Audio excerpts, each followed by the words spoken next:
Bellovia, le geste bienveillant.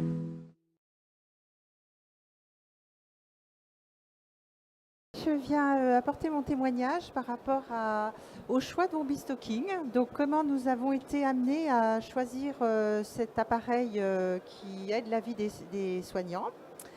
Alors, pour vous situer un petit peu la chose, je travaille dans un service de soins de suite et de réadaptation avec 70 lits. La moyenne d'âge des patients est de 74 ans. On a un tiers de patients qui viennent faire de la rééducation fonctionnelle, un tiers qui viennent pour une prise en charge suite à un événement aigu, donc des compensations cardiaques ou respiratoires, et un tiers qui sont en soins de support et en soins de palliatifs. Donc autant vous dire que c'est une population qui a besoin de notre aide, de par son âge, de par ses pathologies souvent multiples, et parfois, on arrive à avoir 40 patients sur les 70 qui ont besoin de bas de contention ou de chaussettes de contention. Alors, les éléments déclencheurs, on a eu 2 accidents de travail. Un en 2015, problème de dos en enfilant des bas de contention, donc 61 jours d'arrêt de travail. Et l'année suivante, rebelote, un autre accident pour un problème de pouce, cette fois 23 jours. Donc une absence quand même de longue durée. Et là, on s'est dit, c'est plus possible, il faut qu'on fasse quelque chose. Une de mes collègues cadre ergo me parle un jour d'Warby Stocking qu'elle a vu sur un salon. Et alors là, ça a été la découverte. Donc, contact avec la société Bellovia. Bien sûr, on a informé les équipes préalablement. On a établi une visioconférence. Donc, tout ça, ça s'est fait sur plusieurs semaines. Grâce à notre service informatique, on a pu faire ce lien. Et les soignants ont vraiment trouvé un bénéfice, ce qui fait qu'on a pu en acheter 2. Notre directeur a accédé à notre demande. Et donc les recommandations à respecter pour la visioconférence, c'est bien sûr que le cadre soit présent parce que on va motiver les troupes. 3 aides-soignantes. Alors là, j'ai bien précisé une référente parce que cette référente-là, elle est vraiment essentielle dans la prise en charge de l'accompagnement de l'équipe.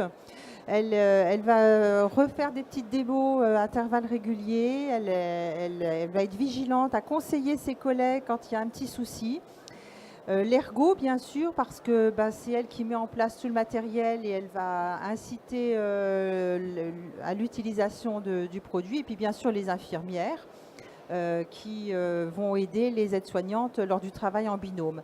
Alors, ce qui est important, c'est d'avoir un essai entre professionnels, parce que non seulement on va pouvoir tester la simplicité du produit, mais ce qui est important à mes yeux, c'est qu'on va se rendre compte du confort qu'on apporte aux patients. Alors ça, c'est vraiment un argument de choc pour moi parce que c'est ce que je dis toujours aux professionnels. Vous vous aidez, vous, en utilisant cet appareil, mais n'oubliez pas que le patient, il va y gagner en confort. Ça, c'est important.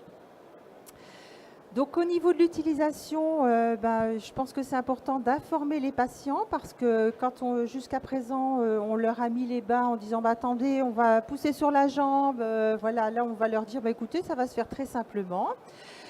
Pour l'équipe, ce qui est important, c'est de se familiariser avec des bas qui ont une contention pas forcément la plus élevée au départ parce que la pose sera facilitée, donc ça va aider à s'approprier les gestes. Et puis, ce qui est préconisé, c'est d'éviter de trop écarter les sapins au départ. Alors là, vous voyez que la chaussette a été mise sur les petits sapins. On met l'appareil face à soi et avec le talon vers soi. On appuie sur la touche, comme vous l'avez vu juste avant, pour écarter les sapins. Et là, vous assistez à la mise en place du bas ou de la chaussette. Donc, on accompagne le mouvement. On écarte au fur et à mesure que le diamètre de la jambe augmente. Et vous voyez que la pose, elle est toute simple. Alors l'intérêt pour les patients, on l'a déjà évoqué. Alors la pose est facilitée s'il y a des pansements ou s'il y a un œdème. C'est vraiment un confort important. Pas de frottement sur la peau, donc on ne décolle pas les pansements, on ne fait pas de douleur et puis on ne force pas sur le membre. Donc de nouveau, le grand confort pour le patient. Pour les professionnels, l'effort d'écartement, il est fait par l'appareil et pas par le soignant. Il est simple et portable. On l'emmène de chambre en chambre. On le décontamine avec une lingette de décontamination. Alors la difficulté lors de la mise en place, c'est le changement de gestuelle. On a à peu près les mêmes arguments que pour ceux qui ont vu l'apparition d'élèves patients, c'est-à-dire «Oh, c'est compliqué, il va falloir aller le chercher, ça change complètement». Et en fait, une fois qu'on l'utilise, eh bien, on y trouve un confort.